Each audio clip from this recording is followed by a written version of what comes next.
Hekk kif il-Gvern jinsab impenjat sabiex iħabbar pjan qawwi ta' riġenerazzjoni ekonomika sabiex jistimola l-ekonomija, il-kap tal-Partit Nazzjonalista Adrian Delija qal li mhuwiex il-mument li jitħabbar dan il-pjan. Delija qal dan wara li l-Prim Ministru Robert Abela spjega kif il-pjan multimiljunarju li se jitniedi tnejn ser ikompli jgħin lil dawk kollha milquta mill-pandemija. Madankollu l-kap nazzjonalista Adrian Delija f'intervista fuq il-Midja Nazzjonalista qal li mhuwiex il-mument ta' hekk. Negattiv u ħareġ xi kritika dan il-pjan minkejja li għadu lanqas bis-sema u wieżen l-għajnuna kbira li ser ikun qed jagħti dan il-Gvern lill-poplu Malti Wawċi.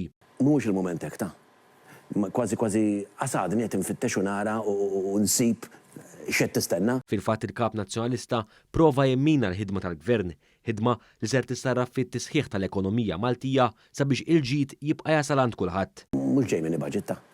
Ġej pakkett ieħor. Adrian Delija kompla għaddej b'kantaljina negattiva anke jekk il-ħidma tal-Gvern waqt il-pandemija sarfet biex ġew salvati n-negozji u ġew salvati mal-100,000 impjieg. Dal-Gvern ma tema xejn minnu.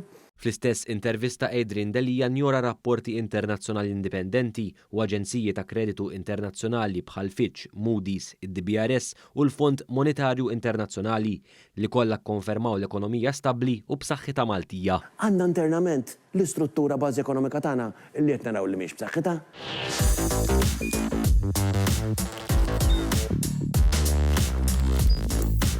Idħol fuq one.com.mt u hemmhekk tista' tara l-programmi kollha li jxandru fuq One permezz ta' One Play.